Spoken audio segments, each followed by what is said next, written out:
Bonjour à toutes, bonjour à tous, bienvenue sur Mixosity spécial Internet, l'émission qui revient sur l'actualité des influenceurs, youtubeurs et instagrammeurs. Au programme aujourd'hui, vous allez voir, on a pas mal de petites choses, notamment on va parler de néocolonialisme, on va parler des influenceuses qui ont été proches de Rihanna, tout ça je vous l'explique dans un instant. C'est la première vidéo de la semaine étant donné qu'il n'y a pas eu d'enquête, je vous explique ceci dans la mise au point, n'oubliez pas de liker, commenter, vous abonner et en ce qui me concerne, je vous retrouve juste après le générique.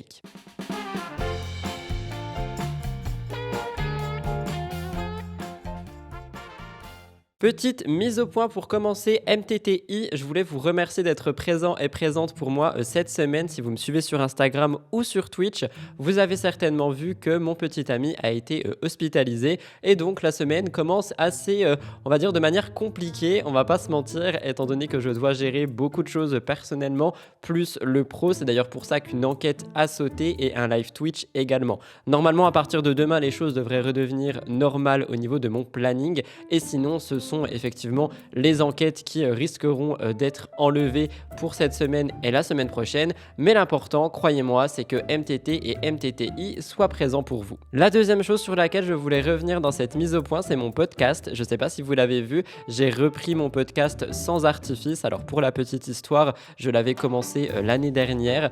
J'avais fait un épisode ou deux qui était par rapport à moi, mais qui était très court. J'ai pas du tout aimé la manière dont j'ai fait cet exercice.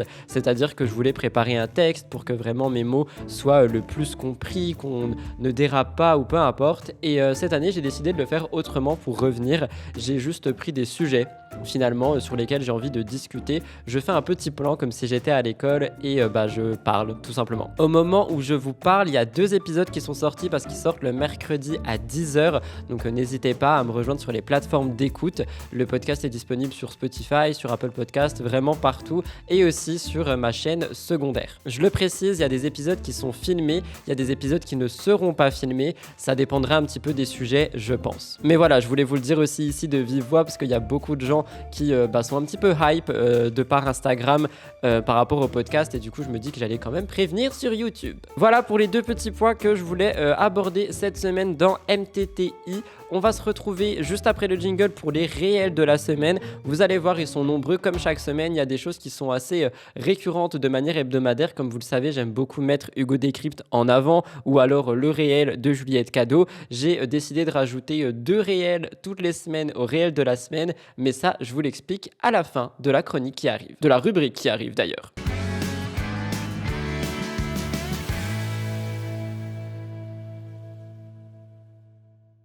Pour les réels de la semaine, je commence un petit peu comme chaque semaine avec Davy, des vibrations, qui donc a retrouvé son petit ami. Je vous rappelle que l'attendait depuis maintenant 2 mois, si je dis pas de bêtises. Celui-ci était bloqué en Indonésie. Je vous ai raconté la semaine dernière qu'il a pu rentrer. Et il y a quelques semaines, je crois 2 ou 3, je vous ai fait passer une story de Davy qui chantait. Et vous avez tous et toutes été subjugués par son talent qu'elle garde bien à elle. Elle avait d'ailleurs mis une story il y a quelques jours expliquant qu'elle a plein de petites chansons écrites dans un carnet et que prochainement on pourrait bientôt les entendre. Bref, tout ça pour vous dire que j'ai pu capturer une story où Davy chante avec son petit ami qui joue de la guitare. J'ai trouvé ça très beau, je me suis dit que pour ouvrir le bal MTTI, ça aurait pu être assez sympa. Je vous laisse écouter.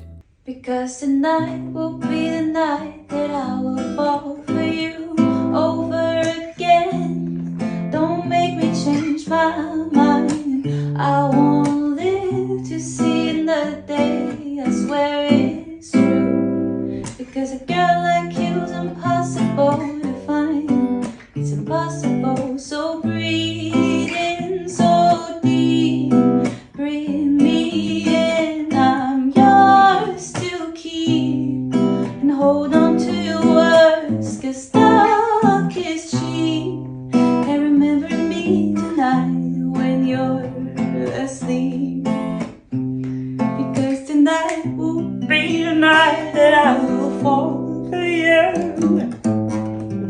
D'ailleurs, au moment où je vous parle, si je dis pas de bêtises, il y a aussi sa collection de vêtements sur sa marque Nublada qui sort aujourd'hui. Donc n'hésitez pas à aller voir, ça sera via son Instagram, je pense. Les habits ont l'air incroyables. Honnêtement, si j'avais les moyens d'en prendre maintenant, mais je ne peux pas car je vais déménager, je vais pas non plus rajouter des habits, je pense que j'en aurais pris parce que les vêtements ont l'air quand même assez dingues. Bravo Davy pour ton talent musical et aussi pour ton entrepreneuriat et hâte de voir la suite. Comme chaque semaine, je voulais mettre en avant un réel concernant Hugo Décrypte. Alors j'en ai mis un de côté, mais j'en ai vu un autre ce matin qui peut être aussi intéressant étant donné qu'on est le 1er mai. Il revient sur tout ce qui va changer au mois de mai de cette année. Je pense peut-être vous passer les deux, c'est pas sûr, je verrai ce que je fais au montage. Mais dans tous les cas, chaque semaine, je vous mettrai un réel de Hugo Décrypte pour apprendre des choses, pour se tenir à jour. Et c'est quelque chose que je veux qu'il soit traditionnel dans MTTI. Je vous laisse regarder. Comme chaque mois, vous le savez, voici tout ce qui change en France, cette fois-ci au mois de mai. D'abord, premier changement, on vous en parlait déjà sur le compte d'Elan. À partir du 1er mai, il faudra payer 100 € pour utiliser son compte personnel de formation, alors que c'est gratuit aujourd'hui. Le CPF, pour rappel, c'est un compte qui permet de financer des formations et qui s'adresse aux personnes de plus de 16 ans ayant déjà commencé à travailler. Deuxième information à noter, certains départements vont devoir finir de déclarer leurs impôts dès le mois de mai. C'est le cas des départements de 1 à 19 qui ont jusqu'au 23 mai pour faire leur déclaration et des départements 20 à 54 ainsi que la Corse qui ont jusqu'au 30 mai. Troisième changement, à partir du 15 mai, le reste à charge lors d'une consultation médicale, donc ce que paye un patient de sa poche après remboursement de l'assurance maladie, passera de 1 à 2 €. En gros, si je vais chez le médecin et que je paye 26,50 €, et bien à partir du 15 mai, je serai remboursé 24,50 € au lieu de 25,50 €. Quatrième information, attention, c'est important, si vous êtes un nouvel étudiant à la rentrée 2024, vous avez jusqu'au 31 mai pour faire votre dossier pour obtenir une bourse au logement. Les frais de dossier ont été supprimés, vous pouvez donc monter un dossier même si vous n'êtes pas certain d'avoir accès à la bourse. Cinquième changement, les conditions d'accès à MaPrimeRénov', une prime pour la rénovation énergétique d'un logement, vont être assouplies dès le 15 mai. Par exemple, il ne sera plus obligatoire de fournir un DPE, donc le diagnostic de performance énergétique, pour les travaux d'isolation. Sixième changement, à partir du 15 mai, les billets pour les épreuves des Jeux Olympiques à Paris seront disponibles sur une application dédiée. C'est via cette application que vous pourrez récupérer vos places ou alors les revendre chez vous en avez. Honnêtement, si vous ne le suivez pas, sachez qu'il a plusieurs comptes suivant vos centres d'intérêt. Il y a Hugo Décrypte Actualité, il y a Hugo Décrypte Pop sur du coup le compte sur lequel il y a énormément de pop culture, énormément de divertissement. Il me semble aussi qu'il y en a un sportif, si je dis pas de bêtises. Bref, j'adore beaucoup cette personne et la manière dont il apporte son travail. Donc si ça peut vous intéresser, n'hésitez pas. Alors celle-là, j'avais très envie de vous la mettre en avant dans les réels de la semaine. C'est la collaboration qui a été faite avec Gaël Garcia Diaz, avec UPD, Ultra Direct Premium, qui justement font en sorte de mettre en avant la cause animale, de mettre en place des actions pour les animaux. Gaël a été invité à l'île de la Réunion avec d'autres personnes, il y avait aussi son mari, pour justement visiter mais aussi être là-bas avec l'association, avec l'entreprise UPD. Il y a pas mal de stories qui en sont ressorties, je vous laisse regarder.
Gaël a aussi pris la parole hier pour revenir un petit peu sur son voyage, pour expliquer un petit peu les choses qui l'ont touché. Et pareil, j'ai pu enregistrer ça, donc je vous laisse regarder la première partie parce que les deux autres sont une publicité. Rentrée hier de l'île de la Réunion et j'ai repris tout de suite le travail, donc je suis un peu déphasée, je vais pas vous mytho.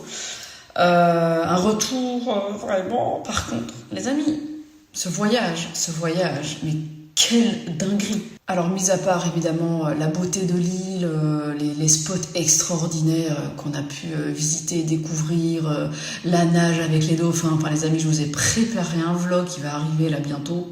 Pas piqué d'hameçon. Mais donc, mis à part les lieux incroyables qu'on a pu visiter, la nourriture extraordinaire qu'on a pu manger, nous étions évidemment là dans le cadre de la mission protection d'Ultra Premium Direct. Alors ils étaient déjà partis il y a 2 ans et donc on est retourné sur l'île de la Réunion pour d'autres actions en compagnie évidemment de l'asso YouCare que vous connaissez bien. Et donc encore une fois on a la chance de sauver des chiens, des chats, de les Honnêtement, je suis pas en collaboration avec eux, mais j'utilise cette marque pour mes animaux depuis maintenant quelques années quand même.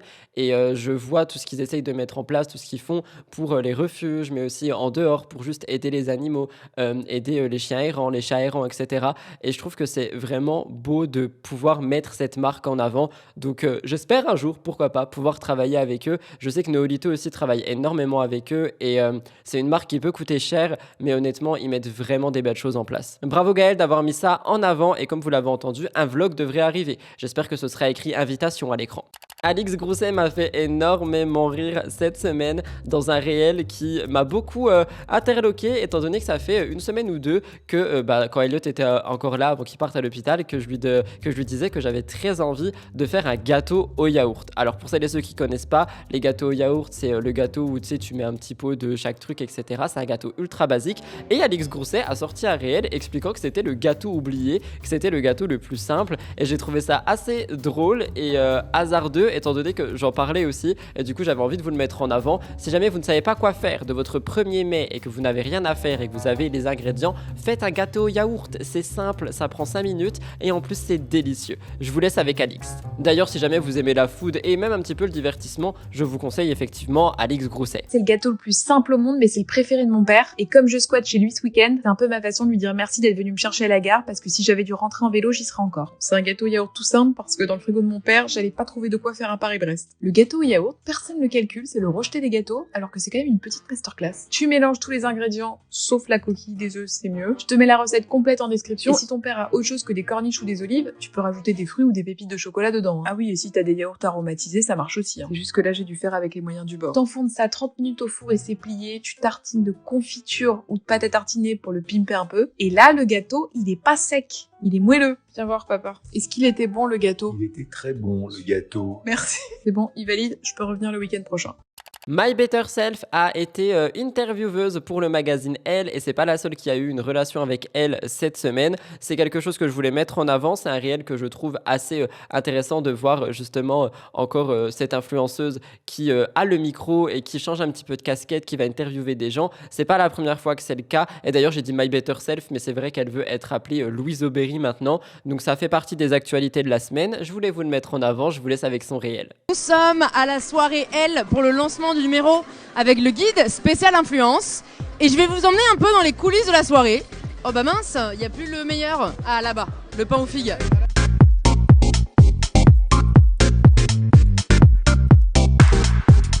Quand est-ce que c'est la dernière fois que t'as pris un risque?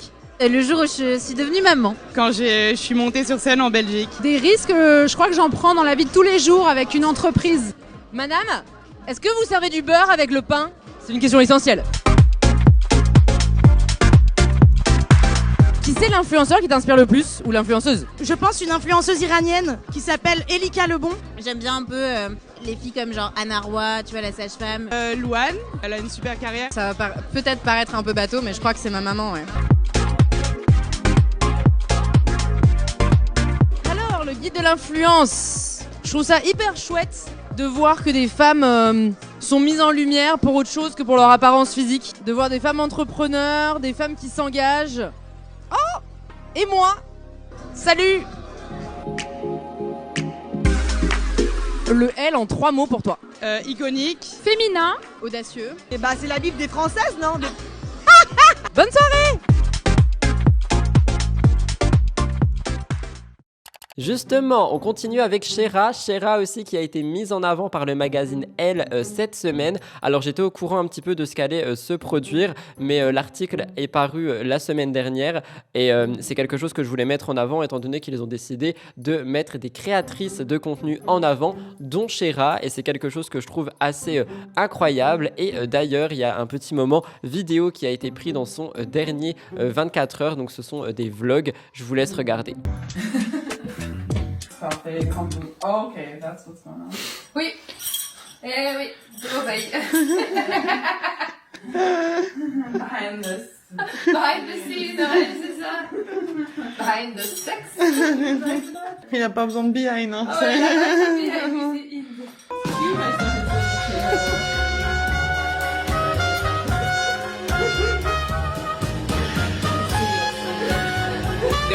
Je suis qui se passe pas comme prévu.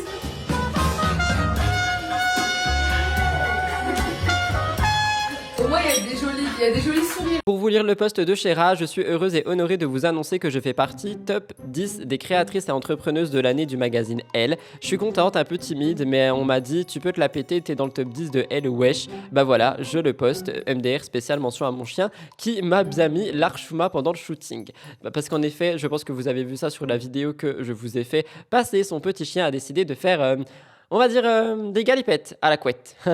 Mais ce n'est pas tout, il y a aussi un réel que je voulais mettre en avant concernant Shera. Son dernier réel m'a fait mourir de rire. Je pense qu'il vous fera rire également. On parle de sacs de non-luxe et honnêtement, ils me font envie. Regardez. Je voulais impérativement vous montrer les nouveaux sacs que j'ai achetés parce que je les trouve incroyables. Et purée, c'est pas des sacs de luxe quoi. J'en ai marre de voir du luxe à toute berzingue sur les réseaux sociaux. D'autant plus que c'est des prix exorbitants pour des fois des qualités qui sont pas ouf. Et j'ai l'impression que pendant des années, on nous a mis en tête que avoir un sac de luxe c'était un goal. Alors même moi j'y ai cru. Et je me suis rendu compte au final que c'était pour plaire à des gens qui de toute façon ne m'aiment pas. Et que j'avais certains sacs que j'ai achetés en brocante 13 balles, que je trouvais beaucoup plus jolis et qui duraient beaucoup plus longtemps. Enfin bref. N'oubliez pas que votre valeur est dans votre cœur et non dans ce que vous portez. Parce que sinon vous risquez d'attirer les personnes qui sont superficielles. Voilà, bref, je vous montre tout ça. Ouh là là, je me suis emballée sur mon discours. Je vous montre le premier sac que j'ai acheté, qui est un sac Bratz, effet miroir et qui shine bright like a diamond. Je le trouve très mimi et en plus de ça, si jamais votre meilleur pote veut pas vous dire que vous avez une crotte de nez, lui vous le dira. Autre petit sac très très mignon, un sac Patrick dans Bob l'éponge. Je ne sais pas si vous le savez, mais j'ai une obsession pour Bob l'éponge, surtout pour Patrick. Et là, je peux vous dire qu'il glow comme jamais puisqu'il est fait en petits strass. Je crois que ça m'a coûté un peu moins de 50 € et en plus de ça, je peux mettre tout ce qu'il me faut à l'intérieur. On passe à mon gros coup de cœur. On est d'accord que moi qui ai toujours peur de me sentir un peu seule, je suis très très bien accompagnée là, pour le coup. Je sais pertinemment que mon fils va vouloir me le voler, mais ce n'est pas grave, je porte ça divinement bien et je ne serai jamais seule. Vous savez très bien que j'ai une obsession pour toute forme de téléphone vintage. Normalement, il y a une lanière à l'intérieur. Ouais, franchement, je le trouve absolument magnifique, d'autant plus que ça peut vous servir de déco aussi. Et vous pouvez en faire ce que vous voulez si vous avez envie de... Non, ça n'a pas marché, voilà. Celui-là, je l'ai retrouvé dans mes bureaux. Alors, je ne sais pas d'où il vient, je ne sais pas si je l'ai acheté, je ne sais pas si on me l'a offert, bref, mais en tout cas, j'adore. En plus, moi, le côté moumoute, ma passion sur Terre. À tout moment, tu te tapes une sieste quelque part. Bref, dites-moi lequel est votre préféré en commentaire. Marion Caméléon, la reine du make-up, a décidé de répondre à un haters cette semaine. C'est quelque chose qui a été assez drôle, je trouve. Et d'ailleurs, je l'ai vu beaucoup repartager ce réel. Donc, je pense qu'il va vous faire mourir de rire. Si vous connaissez pas Marion, c'est une créatrice qui est assez directe, assez cash et qui, par exemple, a toujours été épinglée sur Twitter par le fait qu'elle ne sourit pas, qu'elle est froide et qu'elle ne dit pas bonjour. D'ailleurs, c'est assez ironique quand on voit que maintenant, quasiment plus personne dit bonjour en début de vidéo. Tout ça pour dire qu'elle a reçu un commentaire sur TikTok lui demandant de sourire, donc Marion a décidé de faire un réel, en souriant. Regardez.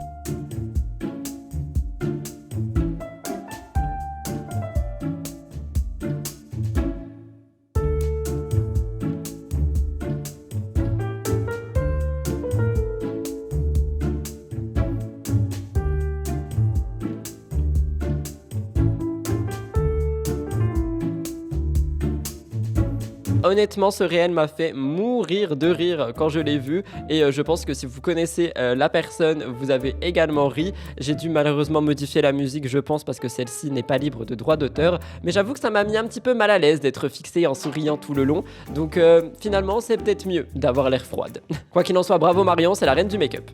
Je termine donc avec les deux rubriques, les deux chroniques, oh je me mélange hein, les deux chroniques qui paraîtront tout le temps dans les réels de la semaine en plus de Hugo. Premièrement, c'est les recettes de Sleeping Beauty. Chaque semaine, j'essaierai de vous mettre en avant une recette que Sleeping Beauty a postée sur son compte Instagram. Elle en fait énormément et honnêtement, il y a toujours des bonnes choses à l'intérieur, des choses sur lesquelles on ne se serait pas arrêté, des recettes auxquelles on n'aurait pas pensé. Cette semaine, je vous mets en avant une recette de wrap ultra simple à réaliser qui demande pas beaucoup d'ingrédients et surtout on peut le reformuler à notre manière. Je trouvais que c'était assez intéressant parce que honnêtement ça prend vraiment 5 minutes et c'est fait à base de restes de placard. Je vous laisse regarder. L'omelette burrito, c'est le déj sans gluten que j'adore faire lorsque j'ai que 10 minutes pour cuisiner le midi. Je casse et bats des œufs avec du sel et du poivre et je verse une couche très fine dans une poêle avec du beurre demi-sel. Une fois le wrap omelette cuit, je le garnis avec du fromage frais, des avocats, des tomates séchées, du halloumi grillé et de la coriandre. Je le referme, le coupe en deux et le déguste. C'est délicieux. Dites-moi ce que vous en avez pensé, dites-moi si vous connaissiez Sleeping Beauty et si vous aimez bien cette nouvelle chronique.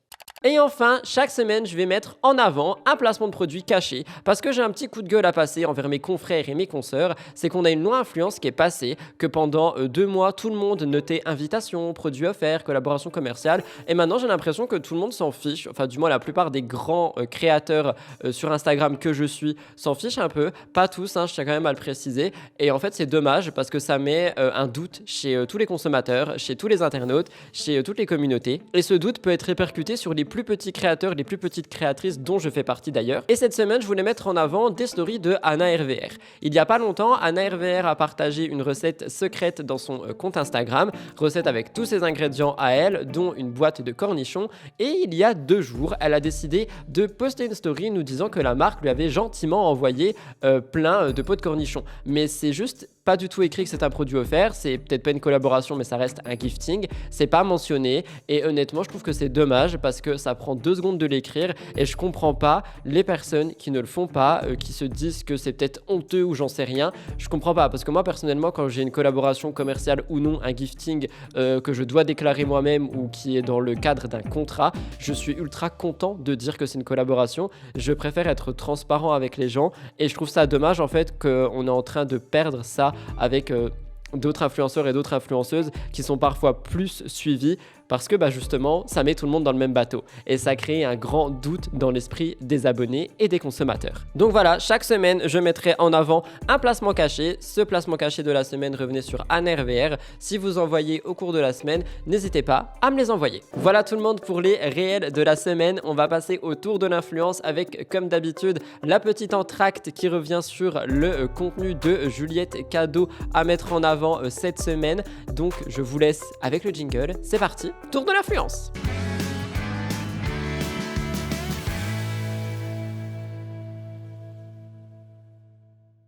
Comme je viens de vous le dire, comme chaque semaine depuis 3 semaines, je mets en avant un réel de la créatrice Juliette Cadeau. J'adore faire ça parce qu'on apprend énormément de choses. C'est un peu comme Hugo Décrypte, mais rien à voir avec de l'actualité. Et je trouve que c'est super intéressant. Elle me remercie de la mettre en avant, mais je compte le faire vraiment chaque semaine, pas pour recevoir des merci, mais pour essayer de vous apprendre des choses au niveau marketing, au niveau influence aussi, parce que je trouve que les deux sont liés, et au niveau entrepreneuriat. Donc je vous mets ça en avant. N'hésitez pas à aller la suivre si jamais vous aimez ce genre de contenu. C'est parti, réel. Je n'accepte pas tous les clients, je n'accepte pas tous les partenariats. L'argent et la visibilité immédiate, ça m'intéresse pas. Il y a beaucoup de créateurs de contenu qui voient pas suffisamment le long terme et qui voient que le court terme. L'argent sur le compte, la visibilité immédiate, les vues sur leurs vidéos. Sauf que ça crée un hit, mais pas une carrière. Ta carrière, c'est comme ta réputation, tu dois absolument les penser sur le long terme. Est-ce que je suis prêt à prendre ce job alors que je sais pertinemment que j'en veux pas? Est-ce que je suis prêt à prendre ce client alors que je sais pertinemment que ça va pas le faire? Il vaut mieux prendre plus de temps et construire ta carrière et ta réputation sur le long terme, plutôt que de prendre le chemin le plus court et d'arriver à un endroit où t'as pas envie d'être.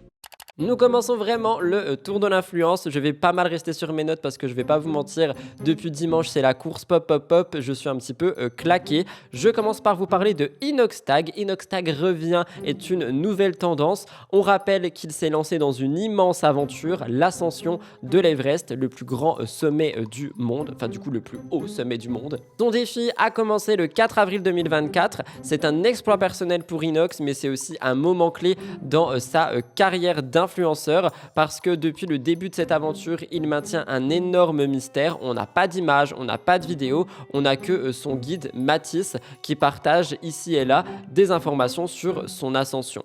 Pour soutenir Inox dans tout ce challenge, on a une tendance qui a été créée sur les réseaux sociaux. Au cœur de cette tendance, on a une musique qui est intitulée Inoxtag revient par pitié, une musique humoristique qui a été créée par un youtubeur, Baptiste La Rigolade. Cette musique a fait très rapidement le tour de Internet et donc on a vu une tendance émerger. Il y a beaucoup de créateurs et de créatrices qui ont décidé de l'utiliser pour exprimer leur soutien face à Inox d'une manière assez amusante et créative. Et sachez qu'en seulement 9 jours, pour vous parler de chiffres, la musique a été reprise près de 6000 fois, sans compter tous les remixes qui en ont suivi. Donc on est sur une vraie tendance. D'ailleurs, d'après Mathis, qui a justement pris la parole sur TikTok, Inox aurait été au courant de cette tendance, il le saurait, il aurait écouté la musique. Comme je vous l'ai dit, lui, il ne donne pas d'informations, il ne donne pas d'image, pas de son, littéralement, parce que nous aurons un documentaire au mois de septembre sur YouTube. Parmi les créateurs de contenu qui ont justement repris cette tendance, on peut retrouver des créateurs bien connus. Je vous parle ici de Neo The One, Natu, Sora par exemple, ce qui a été rapporté par le média Gens d'Internet. Énormément d'autres créateurs plus petits et plus grands ont apporté leur soutien à Inox avec cette musique. Pour vous illustrer un petit peu les contenus, Natu a envoyé un pain au chocolat à travers l'océan, Neo a proposé un menu McDo, Sora a allumé des bougies pour envoyer de la chaleur. Je vous laisse avec les trois réels. J'ai vu celui de Sora et de Natu et celui de Neo sera pris pour le montage. Regardez.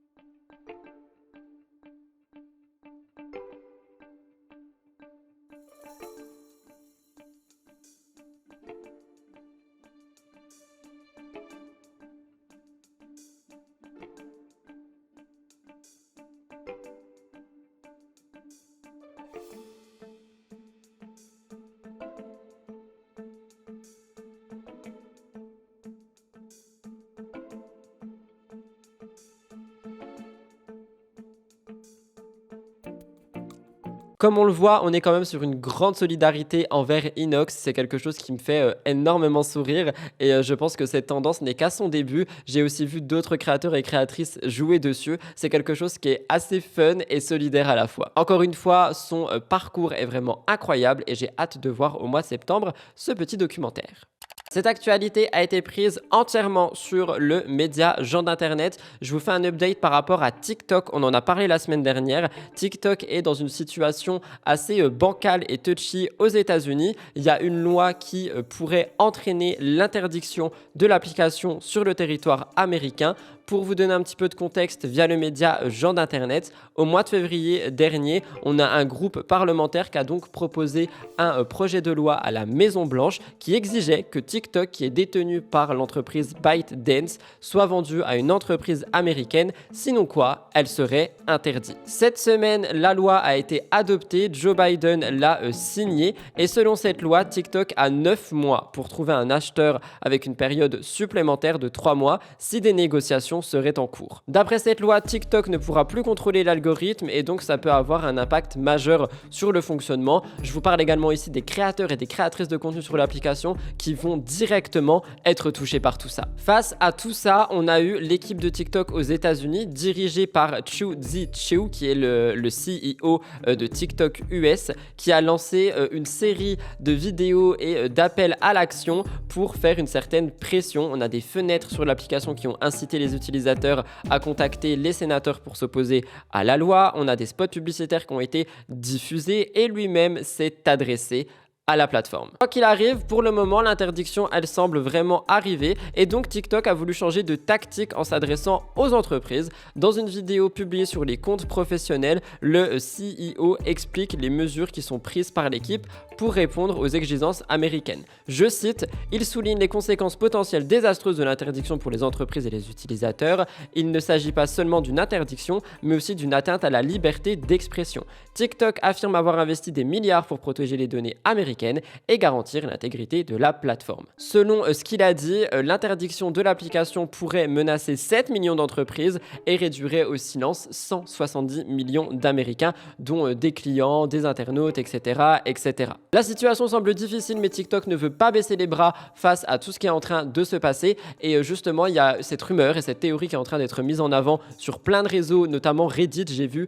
que cette histoire de liberté d'expression pourrait peut-être être une faille pour empêcher l'interdiction de l'application aux États-Unis. Vous, de votre côté, quand j'en ai parlé, vous avez été assez unanime. Vous voulez que cette application ferme même en France, ou du moins qu'elle soit beaucoup plus réglementée. Sauf que comme on en a discuté sur Twitch, malheureusement, je ne pense pas que ça soit le cas, parce que par la réglementation, vous parlez, je pense, des mineurs et du temps d'écran, mais également des live matchs avec les cadeaux. Sauf que si on empêche les cadeaux, TikTok perdrait énormément d'argent, vu qu'ils prennent 50% ou 55%, je sais plus exactement, sur les cadeaux virtuels. Par conséquent, je pense qu'ils ne le feront pas. Donc, est-ce que interdire cette application serait la solution? Selon vous, oui. Quand je dis selon vous, vous avez compris, hein, selon les personnes qui commentent, parce qu'il y a aussi une majorité silencieuse, les amis.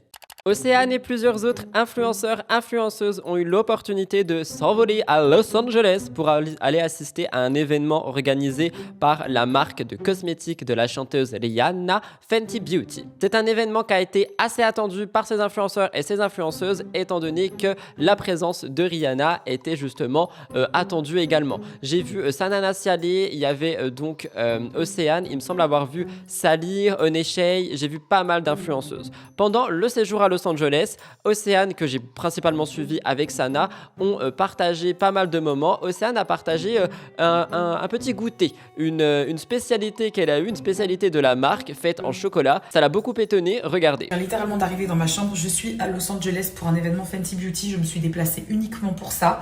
Je vais rester 2 jours. Littéralement, je viens pour l'événement, demain je vais faire du shopping. Et ensuite, je repars. Je repars, j'ai une vidéo Bridgerton à tourner pour YouTube, ça va être iconique. Je suis en train de perdre ma voix. Mais la fille en bas m'a dit, t'inquiète, tu peux enjoy, bois du vin et tout. J'ai dit, bah non, je vais pas boire du vin, j'ai même pas dormi. Tu veux que je meure? Bon, bref, attendez.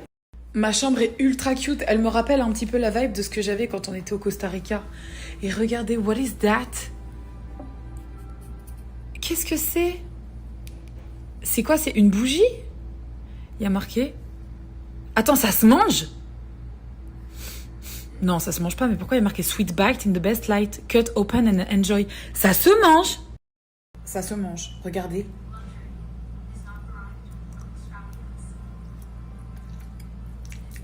C'est du chocolat blanc. Eh, ça se mange! Oh, c'est trop beau!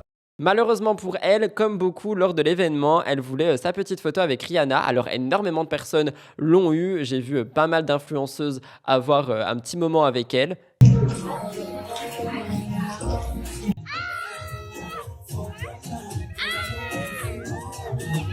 Mais Océane, elle n'a pas eu sa photo et dans de longues stories Instagram, elle explique pourquoi elle ne l'a pas eu et surtout elle shade d'autres personnes. Ça n'a pas vraiment été apprécié d'après ce que j'ai compris parce que justement on parlerait d'influenceuses un peu moins connues, moins suivies et donc on serait sur une hiérarchisation. Je sais pas si c'est comme ça que j'ai envie de prendre les paroles d'Océane, mais c'est un petit peu ce qui est ressorti dans mes DM, je vous laisse écouter. Dites-vous là ce matin, je me réveille, regarde ma tête, je me réveille en mode...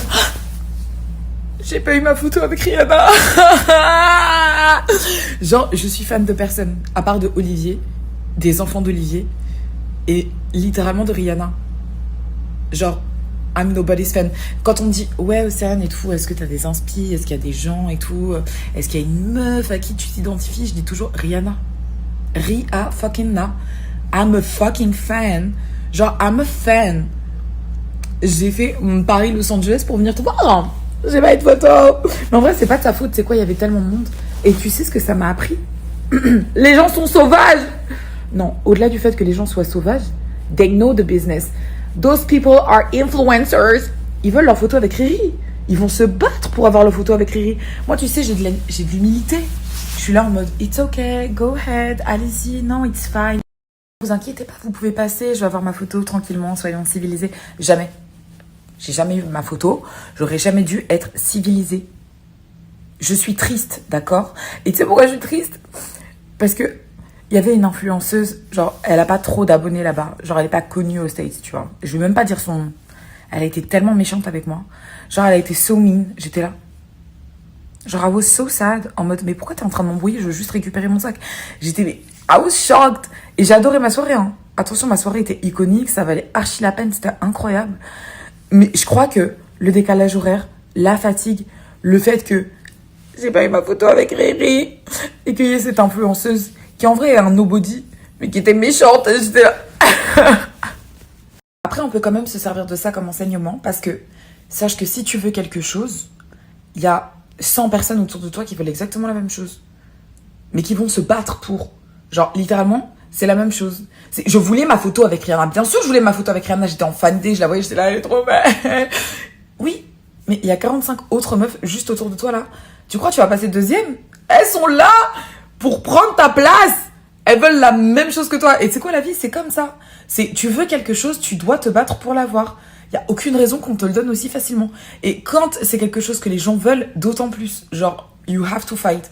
Et hier, je m'en veux parce que c'est vrai que j'étais un peu passive en mode non, j'ai été trop civilisée. Mais quand l'enjeu est grand, quand tu veux, tu dois aller chercher. Et j'insiste, c'est qu'une photo. Mais imagine, c'est plus. Tu veux beaucoup plus. T'imagines à quel point tu dois te taper? Je suis encore en train de pleurer, j'arrive pas à y croire. Franchement, je suis trop une sensitive bitch. I just fucking can't. Je me supporte plus. Genre vraiment, je n'aime plus traîner avec moi-même. C'est insupportable. J'aimerais vraiment sortir de mon corps. Bref, regarde. Je suis vraiment... Tu sais, c'est pas les pleurs de fatigue, c'est les pleurs genre en mode t'es triste. Alors que c'est bon, je passe à autre chose. Je suis plus tant triste que ça. Mais get over it! Je crois que c'est mon subconscient, il veut pas. Il est en mode ok. Mais on est quand même triste, tu vois. Mais bref, merci Fenty.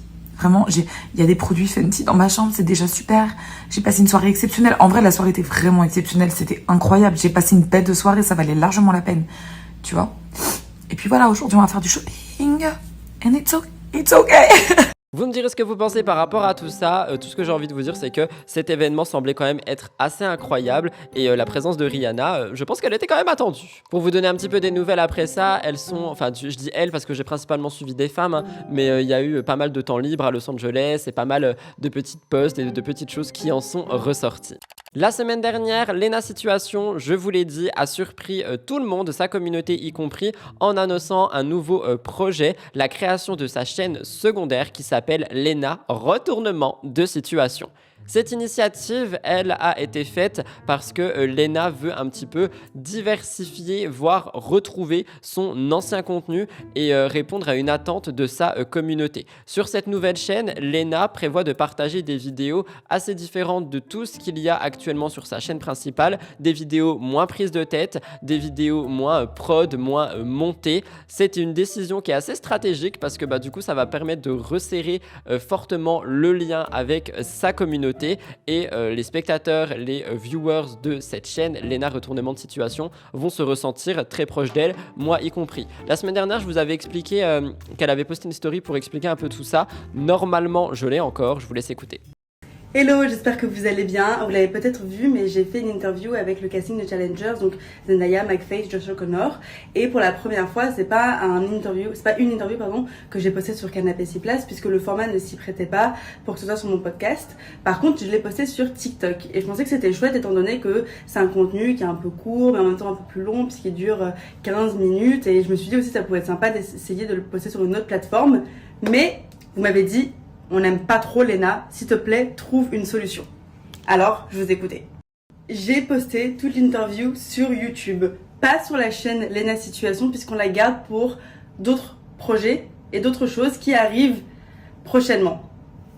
Vous n'avez rien entendu. Cependant, je l'ai postée sur une nouvelle chaîne YouTube que je viens de créer, ma chaîne YouTube secondaire. Quasi 8 ans après que je lance ma chaîne YouTube, on ouvre enfin une chaîne secondaire. Elle s'appelle Lena Retournement de Situation. Voilà. J'ai donc créé une chaîne secondaire comme plein de créateurs de contenu ont des chaînes secondaires sur YouTube parce que je sais que vous êtes très attachés à cette plateforme. Moi aussi, je connais ce sentiment quand tu te poses pour ouvrir YouTube, que ce soit sur ta télé, ton téléphone ou ton ordinateur, ce moment où tu te poses et tu regardes la vidéo, je sais qu'il est très différent de la consommation d'un podcast ou de TikTok, tu vois, je sais que c'est des choses différentes et je pense qu'il y a certains contenus qui méritent d'être postés sur une chaîne secondaire qui sont pas au niveau de ce que je peux faire d'un point de vue Léna situation, mais très bien pour Léna retournement de situation. Et je trouve ça encore drôle. Moi je me fais rire avec ce nom de chaîne secondaire. Peut-être que vous n'allez pas rire. Et la vidéo a les sous-titres soit en anglais, comme ça vous pouvez apprendre votre anglais, soit en français. On a tout traduit, comme ça vous pouvez regarder la vidéo, version originale sous-titrée soit français, soit anglais, ou même sans sous-titres si tu veux. Voilà.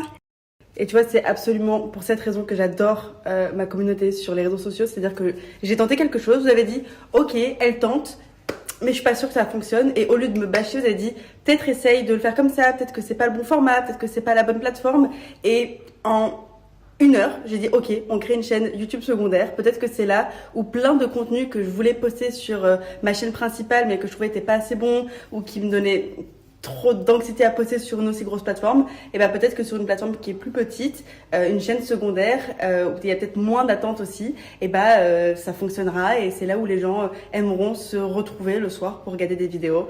En attendant peut-être que je revienne faire des vidéos un jour sur ma chaîne principale. Mais ça c'est un autre sujet dont on parlera plus tard, pour l'instant dont je parle avec ma thérapeute et j'en parlerai plus tard avec vous. Mais voilà, on a une chaîne secondaire, je suis très contente et merci pour vos conseils et vive internet parce que c'est vraiment action-réaction, tu vois. Abonnez-vous! Vous l'avez donc compris, l'objectif de Léna retournement de situation est de réduire un petit peu la pression qu'elle a sur les épaules par rapport à son contenu sur sa chaîne principale, et donc ça va lui permettre vraiment de retrouver plaisir à créer du contenu et à en partager de manière plus régulière. D'ailleurs, c'est quelque chose qu'elle a mis en avant dans son interview avec Alix Grousset pour le podcast Elles font YouTube, podcast que j'adore d'ailleurs. C'est vrai que c'est assez intéressant la manière dont elle parle de ça. Dans les formats qui sont envisagés par Léna sur Léna retournement de situation, elle décidera donc de refaire des vlogs sans montage, des moments authentiques de vie, et c'est des vlogs qui vont être adorés, je pense, parce que comme je viens de vous le dire, on n'est pas sur du dynamisme, des zooms et tout, on est vraiment sur de l'authentique, des moments de vie. Léna retournement de situation va offrir une expérience un petit peu plus immersive dans sa vie, et donc on pourra se sentir très proche d'elle. Je vous laisse regarder un moment de son dernier vlog, qui d'ailleurs a déjà fait énormément de vues. Un concombre comme Cendrix et tout triste, attends que je l'assaisonne.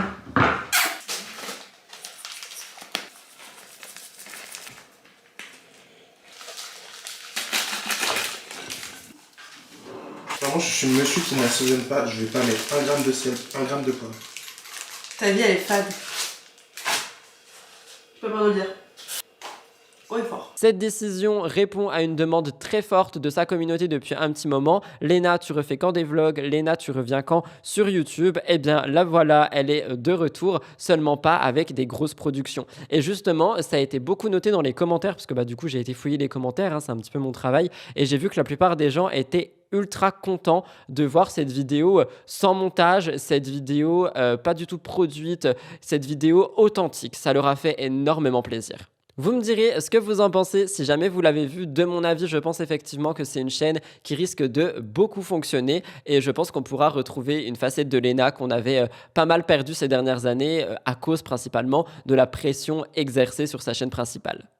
Avant-dernière actualité, je vous parle de Crazy Sally, mais surtout de l'événement Les Flammes. C'est l'événement qui a eu lieu cette semaine. Ça a attiré l'attention de nombreuses personnes, de nombreux curieux, de nombreuses personnes passionnées. C'est un événement qui est un rassemblement annuel qui célèbre la créativité, l'expression artistique dans divers domaines. On a l'art visuel, la musique, la mode et bien d'autres. C'est une occasion pour les artistes de se présenter, de présenter leur œuvre pour le public, et d'ailleurs pour le public de découvrir de nouveaux artistes et de nouvelles artistes. Il y a eu Océane qui a fait un live Twitch où elle était un petit peu host, elle recevait les invités sur son canapé, ils pouvaient papoter, etc.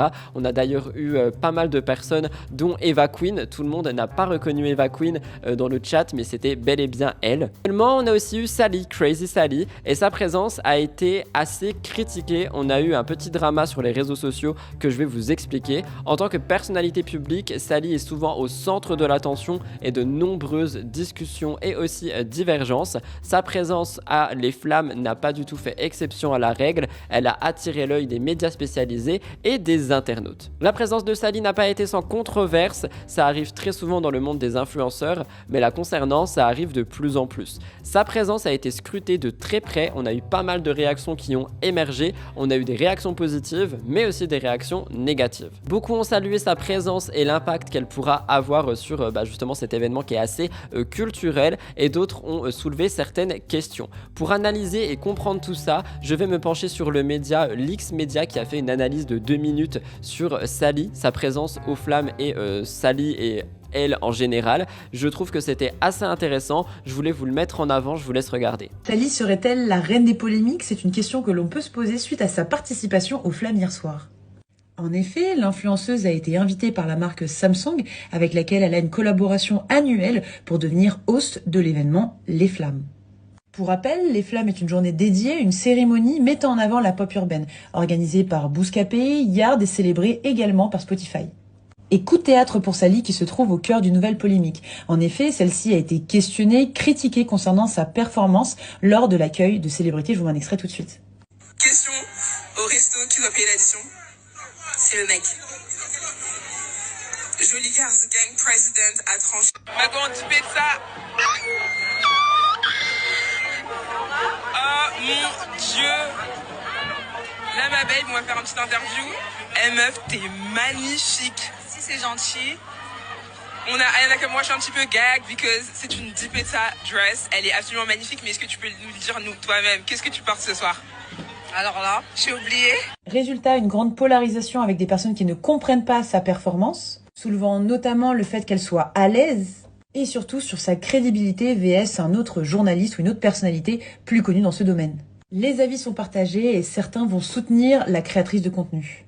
Cette nouvelle polémique, qui peut s'inscrire dans sa stratégie de communication globale, nous questionne concernant ses véritables objectifs.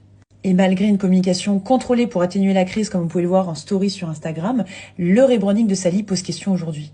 De par ses prises de parole ou ses apparitions, Sally génère directement la polémique. Serait-ce une stratégie pour gagner en visibilité? Possible. La stratégie Earn Media qui permet de gagner en visibilité pour l'influenceuse est-elle risquée pour sa carrière? Pourquoi ce changement de ligne éditoriale avec de nombreux projets non aboutis comme Motherland à la place de Oui Oui Baguette? Des opérations publicitaires avec le cas de Naomi Campbell qui a été extrêmement critiqué, de nombreuses invitations non mentionnées. Pourquoi utiliser des termes stigmatisants comme favelas à la place de comunidad? Mais surtout, pourquoi ne pas apposer la mention légale publicité sur tous les contenus de marque? Vraie question.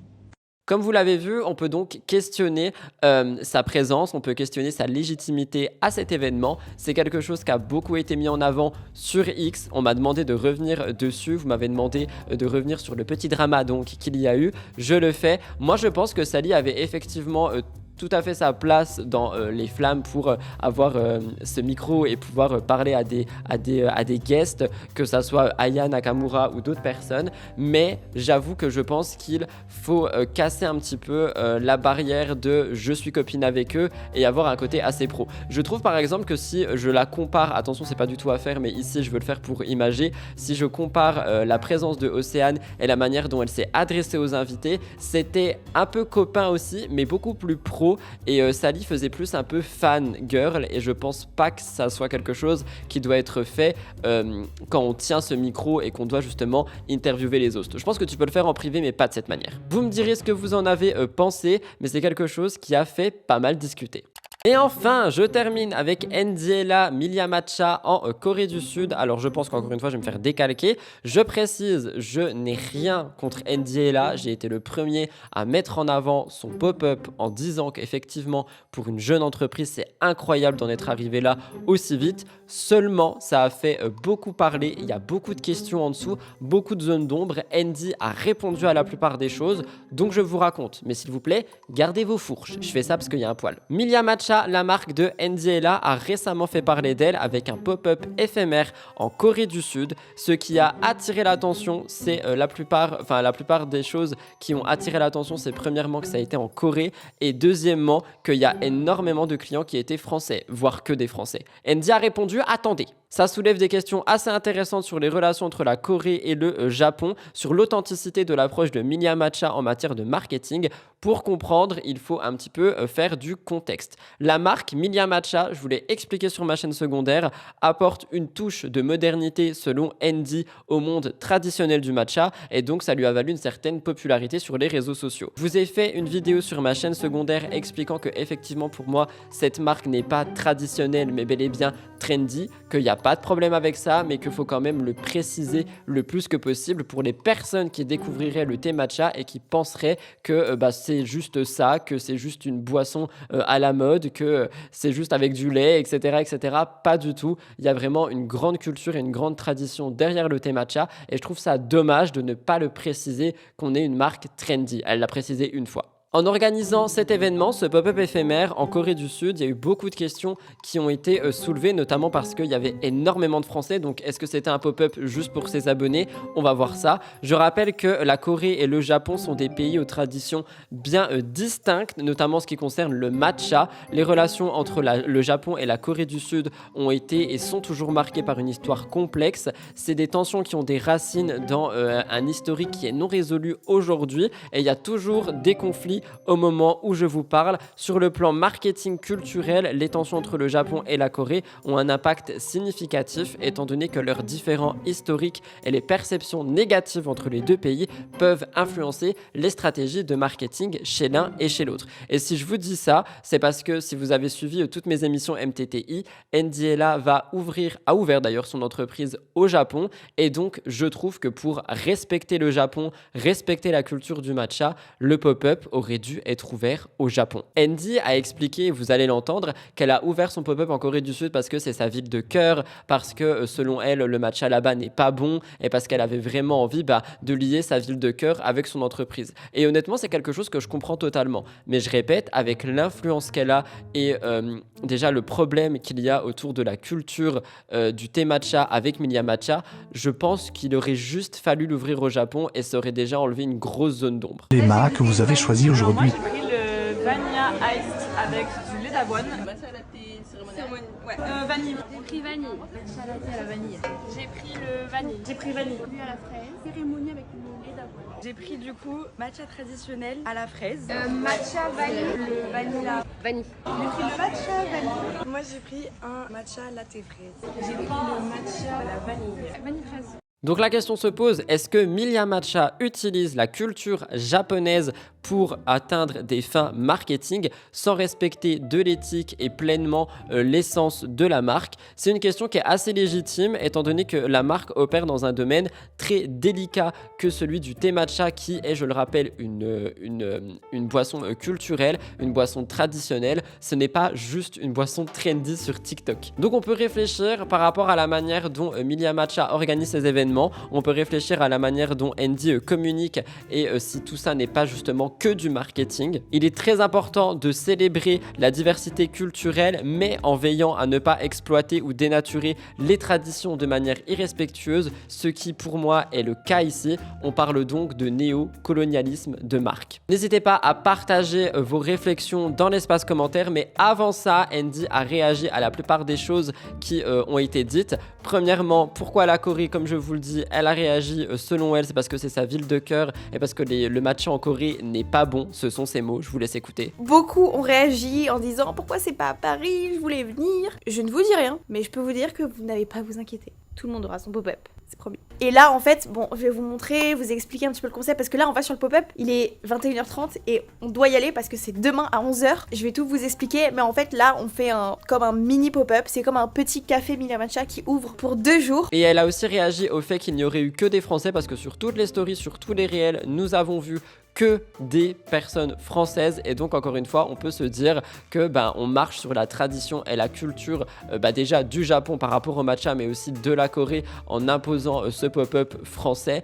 Et Andy a répondu à ça en disant que les Coréens et les Coréennes ne voulaient pas être pris en photo. Je vous laisse écouter. Oui, donc du coup les Coréens, j'étais très surprise. Je sais que les Coréens, ils adorent les pop-up, ils adorent faire la queue, ils adorent tout ce qui est cute. Dès qu'il y a du monde, ils se greffent. Donc je savais qu'il y allait y avoir des Coréens qui allaient venir. mais pas autant. Franchement, j'étais surprise et ce que j'ai trop aimé, c'est que tout le monde sur le pop-up me demandait. Genre me disait, mais c'était prévu qu'il y ait des Coréens comme ça, t'en as parlé en Corée, comment t'as fait et tout. Et genre tout le monde était hyper investi dans le fait qu'il y ait des Coréens et pas que des Français au pop-up. Genre on en discutait de ça toute la journée, vous vous rendez pas compte, tout le monde me demandait. Et j'ai trouvé ça tellement mignon que tout le monde soit investi là-dedans. Donc on était tous trop contents. Genre vraiment il y avait des petits couples en date, s'il vous plaît, en date en train de boire dans leur petite cup Milia Matcha. J'aurais pu mourir, mais par contre vraiment les Coréens ils détestaient les photos. Genre on a oh je vous ai pas montré, on a genre 150 photos Polaroid où on prenait tout le monde en photo et les Coréens ils étaient en mode non merci. Ils détestaient d'être pris en photo et vidéo, mais voilà, j'aime trop, je suis trop contente de ce projet. Vraiment merci pour toutes les personnes qui sont venues. Je le répète quand même une dernière fois, je n'ai rien du tout contre NDLA. Je trouve que son côté entrepreneuse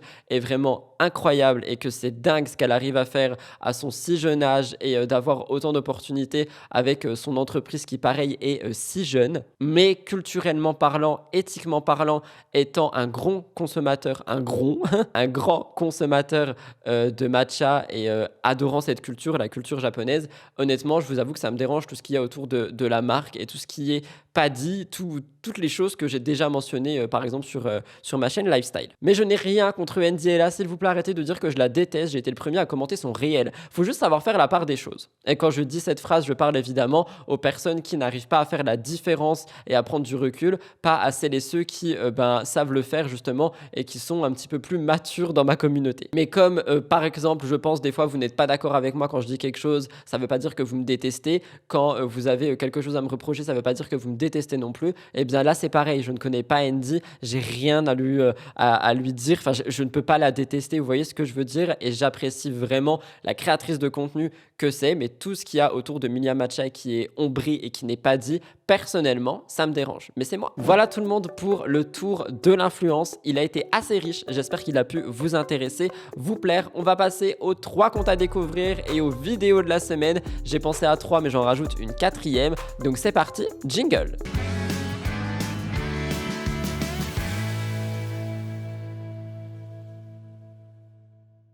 Pour les comptes à découvrir, je commence avec Mélancolie. Alors attendez, parce que je suis sûr que je me suis totalement trompé en l'écrivant. Ça m'arrive tous les jours, mais j'ai trouvé ce compte incroyable, donc je voulais vous le mettre en avant. Ok, le compte c'est Mélancolie Médite. Je sais pas si ça se prononce comme ça. C'est un compte sur lequel je suis tombé il y a pas longtemps. Je voulais vous le mettre en avant parce que si vous le savez, je suis hypersensible et je sais que beaucoup d'entre vous relate à ceci et j'avais envie de vous le mettre en avant parce que je suis tombé sur un de ces réels qui m'a beaucoup intéressé et du coup j'ai fouillé le compte et je me suis dit pourquoi pas, ça pourrait vous intéresser également. Je vous laisse écouter.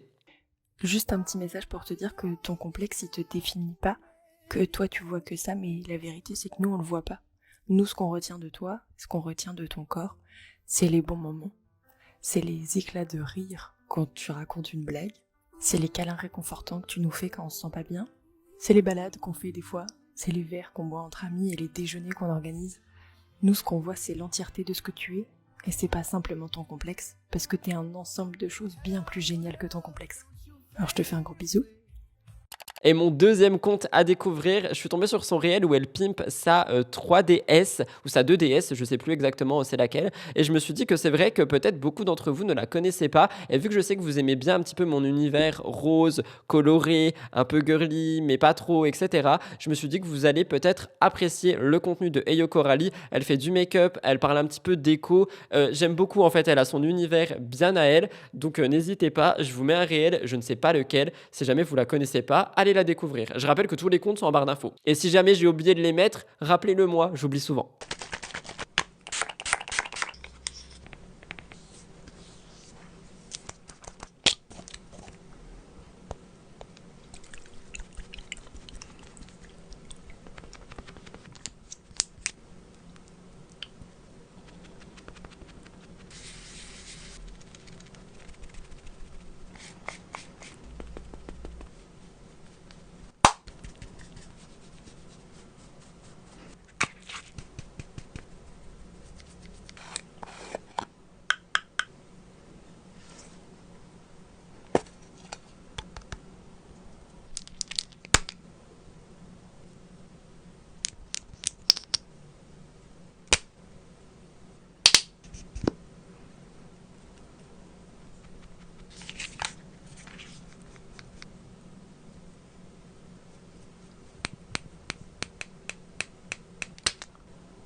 Et enfin, dernier compte à découvrir, je vous parle de Brian, sexothérapeute, que j'ai découvert il y a pas longtemps parce qu'il est venu me suivre et ça m'a un petit peu interloqué. Du coup, je suis allé regarder et je trouve ce compte incroyable parce qu'on casse énormément de tabous par rapport à la sexualité. On casse énormément de tabous par rapport, tout simplement à la vie intime. On se pose pas mal de questions, on découvre des choses et je trouve que c'est vraiment intéressant. Donc, si jamais ça peut vous intéresser, je vous le mettrai également en barre d'infos. Je vous laisse avec un de ses réels. Il me semble que c'est celui où il a créé un filtre qui justement casse les tabous dans une relation. Grâce à ce filtre, c'en est fini des tabous au sein de ton couple. Salut, moi c'est Brian, je suis sexothérapeute et ce que tu vois là sur ma tête, c'est un filtre que je viens de lancer sur Instagram. Ce filtre te pose de façon random, à toi ou ton partenaire, une question dite tabou. Et nous on en a marre des tabous au sein du couple, on veut une relation saine, alors je te laisse aller essayer ce filtre sur Instagram. Bisous tout le monde. Voilà pour les 3 comptes à découvrir cette semaine. On passe aux vidéos de la semaine pour terminer MTTI.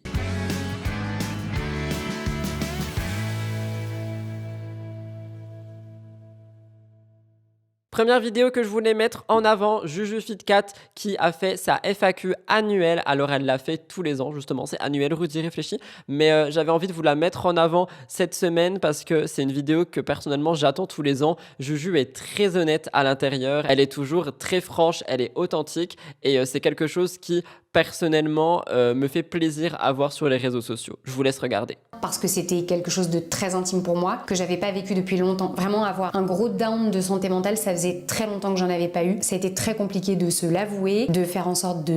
Je vous l'ai expliqué il y a quelques semaines, il y a pas mal d'influenceurs, d'influenceuses dont Michou et Joyka qui sont en collaboration avec la fondation 30 millions d'amis. Joyka a fait une vidéo justement pour en parler avec un concept incroyable qui ressemble plus à son animal. C'est une vidéo qui peut mettre très facilement la larme à l'œil si vous n'avez rien à regarder et que vous avez envie de passer 40 minutes sur une vidéo super intéressante. Je vous la conseille fortement, je vous mets un extrait. Elle a un assez gros caractère, d'un point de vue positif, elle m'a beaucoup apporté d'amour, d'attachement et puis même si un animal ça parle pas, on va dire elle me le fait comprendre autrement. Troisième vidéo de la semaine, Gaël Garcia Diaz et son kitchen tour. Je sais que c'est quelque chose qui était pas mal attendu parce que quand j'avais parlé du fait qu'elle était en train de déménager, etc., vous m'avez dit de vous tenir au courant quand il y aura un room tour, un house tour, enfin bref, juste des tours de la maison. Elle a commencé par sa cuisine qui est d'ailleurs magnifique et c'est quelque chose qui a beaucoup plu aux internautes. Donc, je vous le mets en avant si jamais vous voulez voir ça. C'est vrai que l'entrée directe en lumière, côté cuisine, voilà, il n'y en a pas non plus énormément. Quand il fait gris, il fait assez sombre. En été, quand il fait très beau, il y a vraiment une belle entrée de lumière. Mais c'est vrai que, voilà, de manière générale, il fait quand même assez sombre dans ce côté-là de la maison. Et enfin, dernière vidéo de la semaine à découvrir. Elles font YouTube, le podcast, Alix et Lena Situation. C'est une fin de saison pour cette première saison, si j'ai bien compris. Je pense sincèrement que ça peut vous intéresser. Je vous laisse avec un extrait et je vous mettrai toutes ces vidéos en barre d'infos. Et je répète, si j'ai oublié, venez me le dire parce qu'elles sont dans mes notes, mais peut-être des fois j'oublie, ça m'arrive. C'est des choses qui sont importantes et c'est des choses où quand tu te retrouves en contrôle fiscal et tu te dis ouais mais je suis désolée, j'avais 17 ans, je savais même pas que ça existait, qu'il fallait faire ci ou ça. Bah, nul n'est censé ignorer la loi. Oui, c'est pas une excuse, ils vont te dire c'est non, pas une excuse, madame, alors qu'en fait, si.